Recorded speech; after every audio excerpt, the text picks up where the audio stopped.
Hi. Hello there. You look beautiful. Thank you. You look great. How are you feeling? I had a busy day, so it's nice to have you here. I mean, after a busy day at the office. I know. Yeah. It's nice to see you. And there's a lot of driving. I feel like we Yeah. have to kind of rethink our shooting schedule, but I'm excited to be here too. Yeah. So we're in my office. I saw patients all day. I think I'm losing my voice a little bit. I know. Yeah. We still sound good. But I feel good. So I think maybe I was just talking too much today. and then here we are going to talk some more. I know. But I think we have a great topic today, right? I know. I'm so excited. So should we just dive in? Yeah. Okay. So there's an emerging kind of field of study that we have been interested in for a while. Yeah. And it's called ethnobotany. And so many people have never heard of that. They haven't heard the term ethnobotany or ethnobotanicals.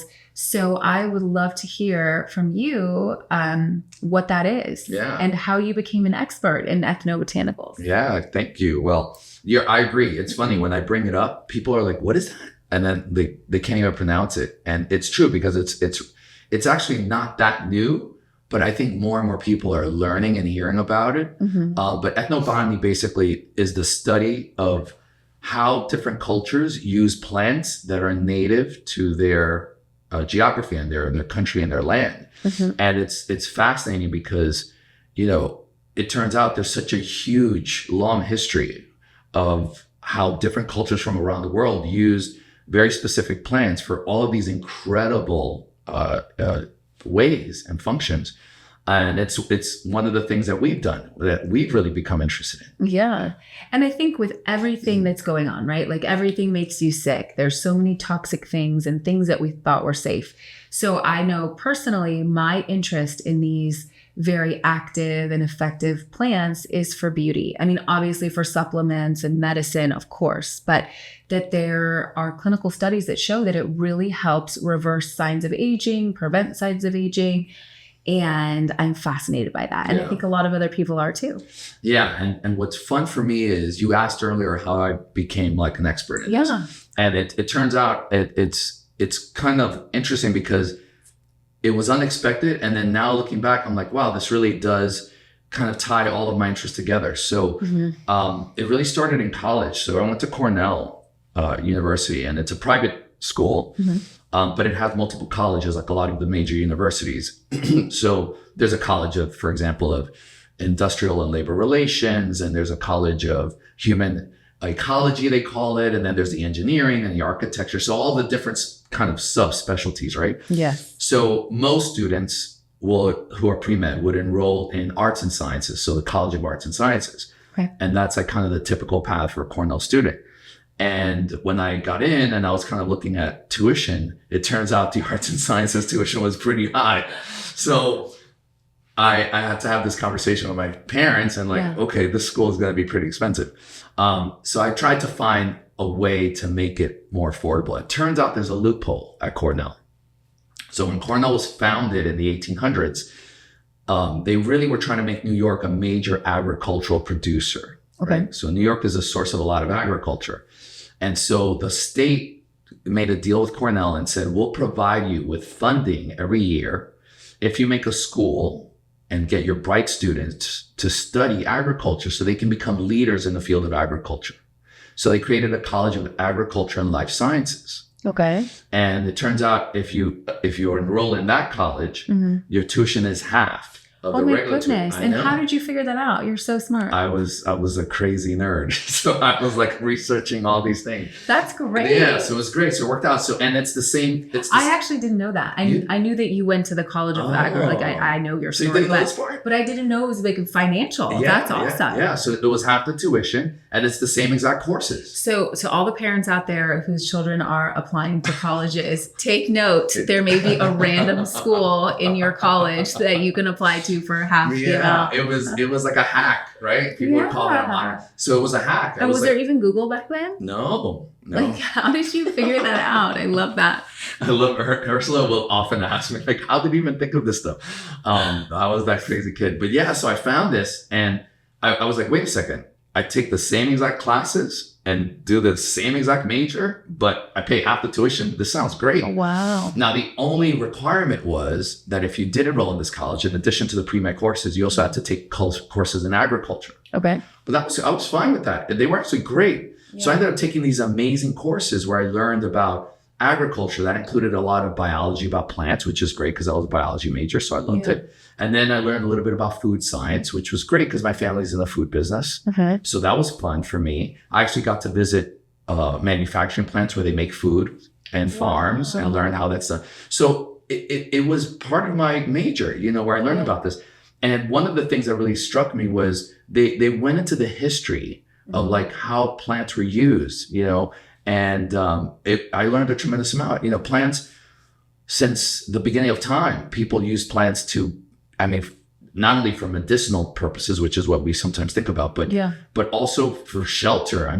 People would build the roofs of their shelter with plants and leaves and branches and stuff like that. So they went into a lot of that history. So I found it fascinating. And then what's amazing is that when I got into medical school, this topic came up again, because one of the things you learn in medical school is that many of the most important medications in medicine come from plants, which is amazing. So aspirin comes from plants. And morphine.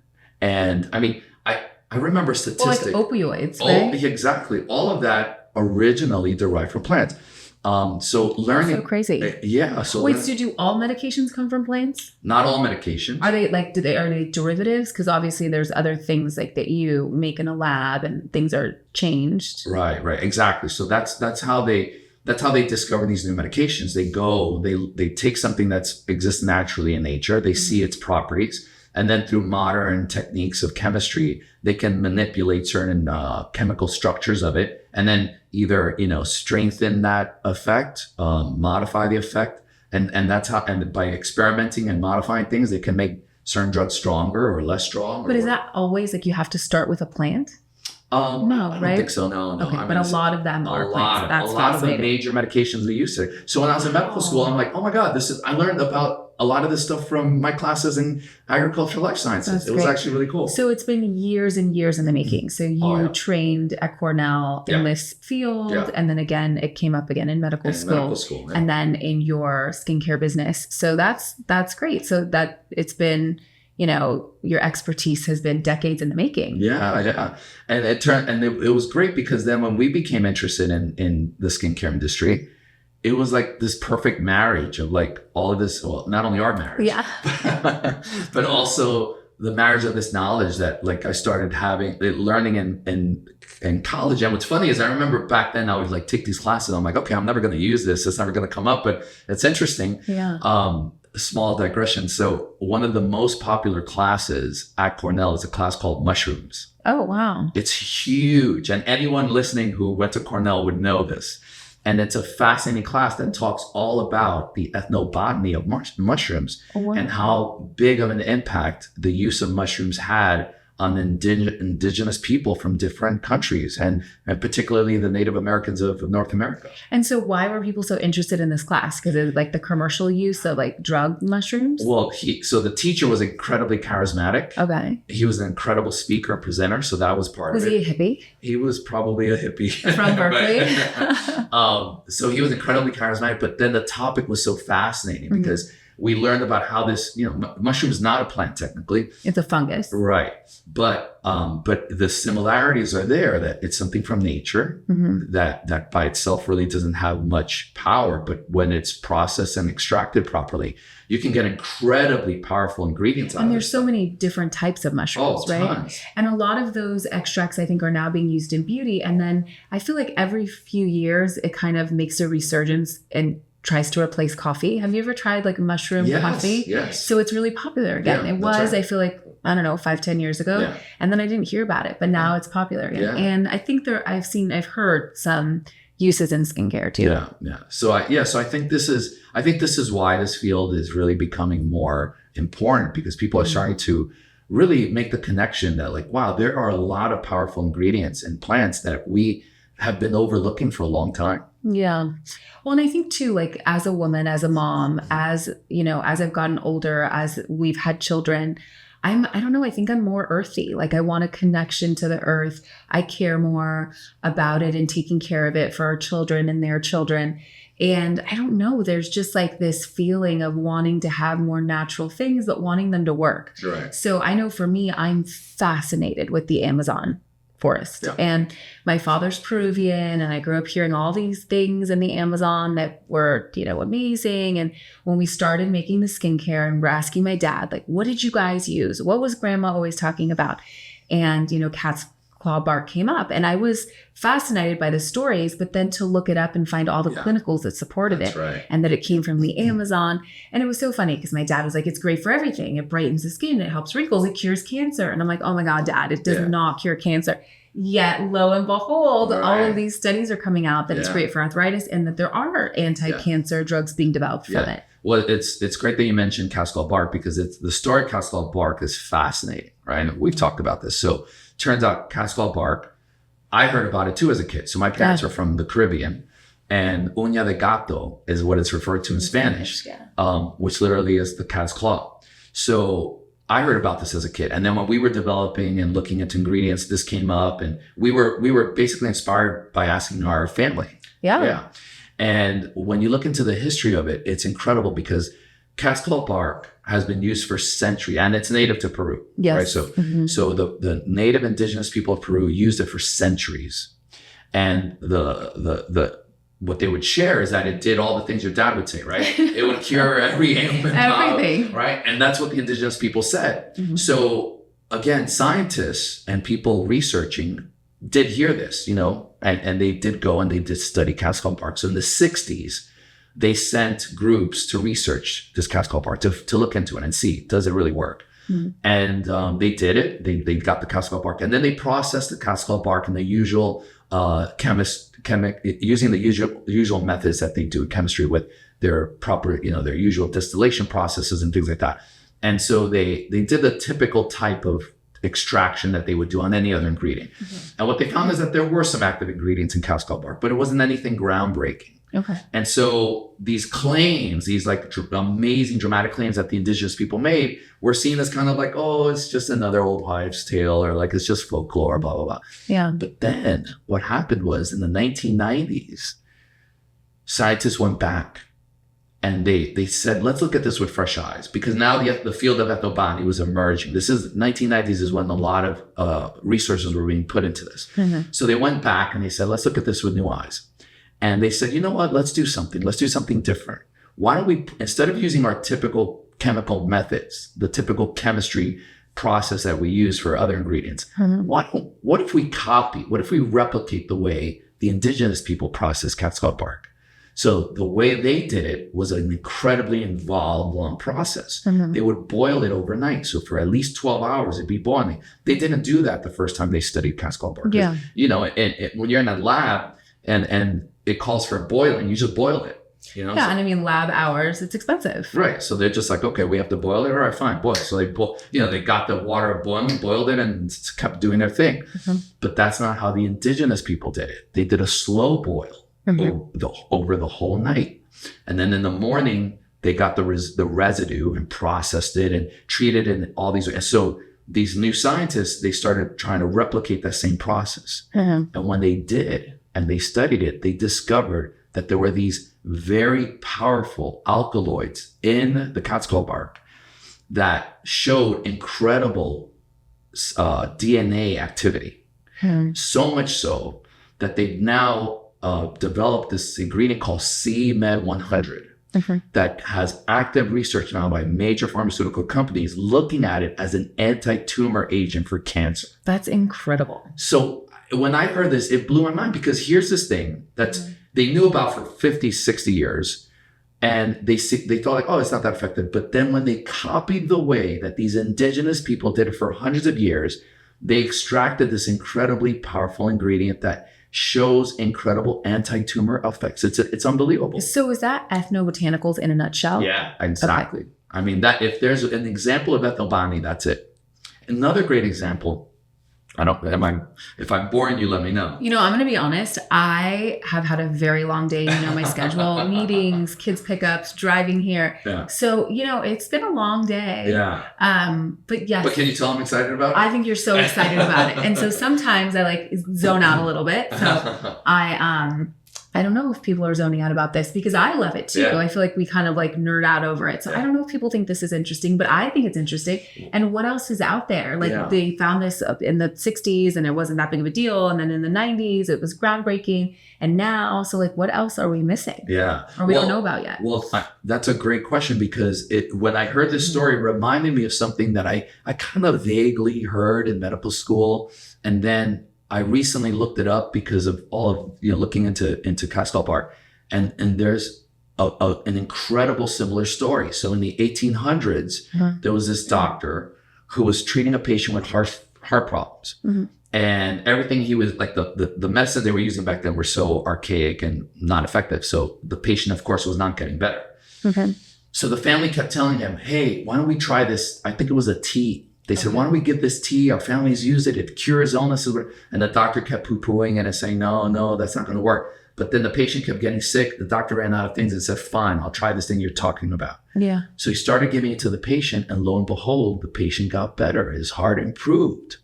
So it turns out that preparation they were making contained something called digitalis, which is known as digoxin, and it's one of the most important drugs in cardiology. Oh my goodness. And what part of the world was this? This was in England, I think. Oh, wow. So here's another example. I mean, this is now almost 200 years ago, where there was this, this folklore, old wives' tale of using some plant to treat an illness. The doctor initially didn't pay attention to it.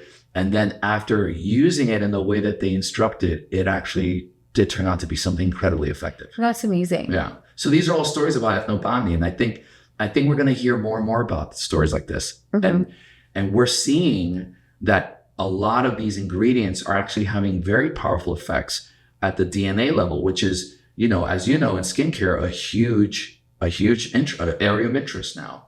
Well, yeah, and aging in general, right? Because that's what starts to break down and that's what shows visible signs of aging, right? Right. That's right. So another example is moringa. Yes. So moringa is another ingredient we have in our skincare line. Which is native to Dominican Republic. Yeah, it's native to, well, it turns out, I think it's native in a lot of regions around the world, usually tropical. They believe that the first country that may have grown was India, actually. Oh, wow. But then it spread over the, as traveling and all that. So it's huge in the Caribbean. And I grew up hearing about moringa all the time. Wait, wasn't it in Cuba also? And they were attributing it to why that guy wasn't dying? Who was the dictator? Fidel Castro? Am I getting the story wrong? I think you're right. And they were like, he was living because of the moringa? I don't know. Maybe I saw this on a weird... Maybe should we all get moringa? No, did he get cancer or something? We can totally cut this part out, but I kind of vaguely remember hearing No, I think you're right. Well, I remember my family always attributing it and talking about it and it being, touted as I didn't hear about moringa. I don't think. Maybe my dad knew about it, but yeah, I think that's when it started to get really popular at some point. Yeah. So it turns out moringa, they have studies. So moringa is another plant-derived ingredient. And it's rich in antioxidants. Yes. And also has DNA activity. And specifically, it seems to decrease DNA damage and allows the DNA length. So the telomeres are these things at the end of DNA. And the longer they are, the longer the cell can live. The shorter it gets, the less the cell lives. It turns out that there's some studies that suggest it protects the DNA and that maintains its length. And so it's believed to be an anti-aging agent. Well, I love all of these things. I want to bathe in moringa and cat's blood bark. Right. It's incredible. I mean, you can tell I find it incredibly exciting. Me too. And it's what I love about it too, is that we kind of in a way stumbled upon this, because when we were working on this, our inspiration was like, hey, why don't we honor our culture? Why don't we talk to our families? And let's look into these things that our families always talked about and see if there's any validity in them. Yeah. And also because I was so limited, being pregnant, you cannot use there's so many things you can't use. And also it was like the clean movement. So plants, people are so interested in plants and finding the ones that had clinical studies and not just a clinical study, but decades of clinical studies that, you know, had a lot of promising results. Right. And so, you know, the question becomes then like, well, how do you find more ingredients, right? Yeah. And I think it's like kind of like almost what we did, which was just ask, you know, it's kind of fun in a way, because when you think about it, it's almost as if there's so much opportunity and potential out there. And it's just a matter of going out and finding it. So in our case, right, obviously, you know, we're not a pharmaceutical company, but, you know, we just asked our parents and our grandparents, you know? And so I think with and this is a known thing, pharmaceutical companies are now going back with fresh eyes and they're going to these cultures and they're really paying attention to these stories. And now they're not poo-pooing it anymore. Now they're like, oh, wait a second, what does this thing do? Well, even like ayahuasca, what is that? Of course, yeah. Ayahuasca is a psychoactive medication from, I believe it's mushrooms. Oh, it is mushrooms. I'm not sure. And like you drink it. Yeah. And I think it's also improved. There's like lots of wonders down there. Absolutely, yeah. But I mean, how cool would that be? Like, I would love to research that and go talk to people and go to the Amazon. Maybe we should do some kind of retreat. Right. We'll bring our 8-year-old and 3-year-old. Why not? Yeah, that would be fun. I think it would be great. Yeah. No, but it's an incredible field.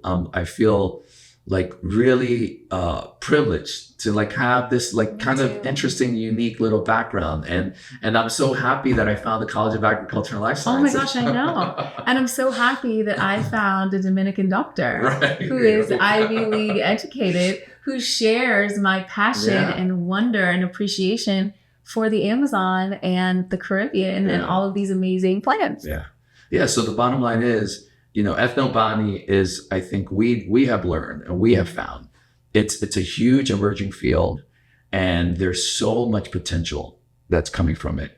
And we have seen it with our own, you know, products. But I think we're going to hear a lot more about it in the future for sure. I'm so excited about it. And I love that we get to work on this together and that we're honoring, it feels like we're honoring the earth and also honoring our roots. And that's been really fun too. I'm very proud of this. Me too. Yeah, because, you know, like I said, this moringa, I get a kick out of telling people it has moringa, because I'm like, wow, this is like a popular thing in the Dominican Republic where my family's from. Yeah, me too. You know, I feel super Peruvian. Right. All right. So great. So I think I'm super excited to keep sharing information about this. I mean, I can go on and we can talk for hours about all the other incredible ingredients that have been discovered. Maybe we'll share that for a future episode. Yeah, I mean, because there's so much to talk about, and there's more information and new things that are coming out. Yeah. And who knows, we may do our own research trip. Yeah, I would like that. So maybe we can share that in a future podcast episode. Yes. All right, great. Well, I think this has been a great topic. I know, ethnobotany. It's where it's at. It's well, thank you everyone for listening. We are looking forward to sharing more with you, so stay tuned, and we'll talk more about ethnobotany and other things, beauty and wellness. And family, Botox, talk about it all. All right.